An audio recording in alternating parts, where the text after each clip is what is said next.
बिस्मिल्लाहिर्रहमानिर्रहीम। अस्सलाम वालेकुम मेरे दोस्तों, मेरी बहनों और अजीज नाजरीन। मैं हूं आपका मेजबान और आप देख रहे हैं हमारा चैनल। आज हम आपके सामने एक ऐसी कहानी पेश कर रहे हैं जो दिल को छू लेने वाली है। किसी गांव में एक औरत जिसका नाम फातिमा था, अपने 5 साला बेटे अहमद के साथ अकेली रहती थी। उसके शोहर का इंतकाल कुछ अर्स कबल हो चुका था। फातिमा अपने बेटे की तालीम और तरबियत के लिए दूसरों के घरों में काम करती थी। वह बर्तन धोती, कपड़े साफ करती और बड़े बड़े घरों की तन्हाई में सफाई करती ताकि अपने बेटे की बुनियादी जरूरियात पूरी कर। वक्त गुजरता गया और कई साल बीत गए। अब अहमद जवान हो चुका था और एक अच्छी कंपनी में नौकरी कर रहा था।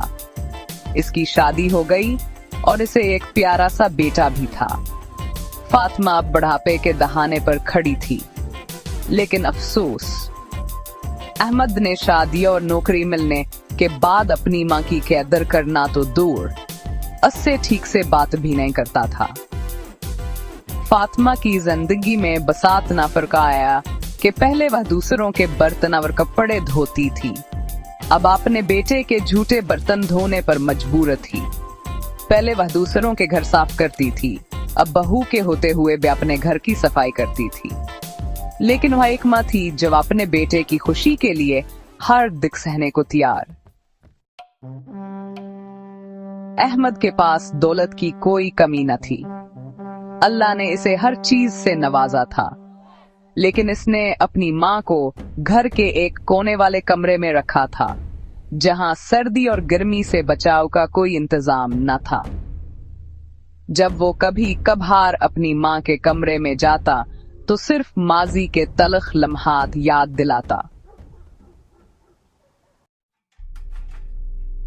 एक सर्दियों की शाम फातिमा सोच रही थी कि जब अहमद काम से वापस आएगा तो वो इससे कहेगी कि इसका कमजोर जिस्म सर्दी बर्दाश्त नहीं कर पा रहा।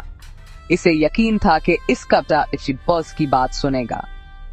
जब अहमद घर आया तो फातिमा ने बड़े प्यार से इससे नया कंबल मांगा, लेकिन अहमद गुस्से से आग गोला हो गया और कहने लगा, अहमद, माँ, मैं अभी काम से आया हूँ और तब अपनी फरमाइशें लेकर आ गए। तुम्हें पता है चीजें कितनी महंगी हो गई हैं?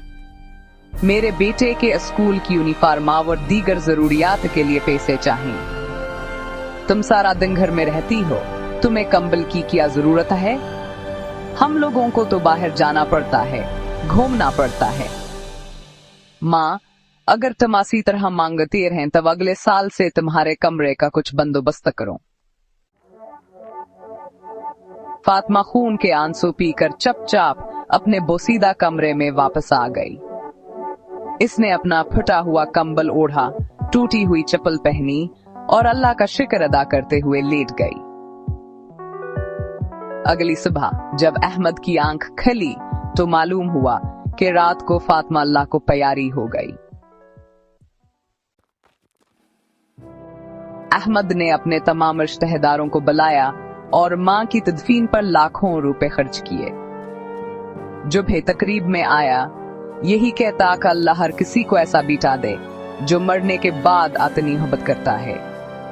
लेकिन किसी को यह नहीं पता था कि जो बेटा अपनी फौजिशदा मां के नाम पर लाखों रुपए खर्च कर रहा था, उसकी मां पछली रात एक कंबल न मिलने की वजह से सर्दी से ठठर कर मर गई।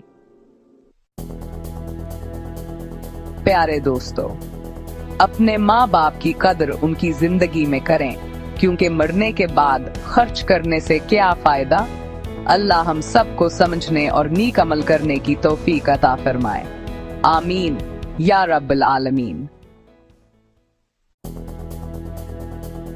हमारी वीडियोस देखने के लिए हमारे चैनल को सब्सक्राइब करें और ताज़ा तरीन अपडेट्स के लिए बेल आइकन दबाएं। अगली वीडियो तक के लिए खुदा हाफिज।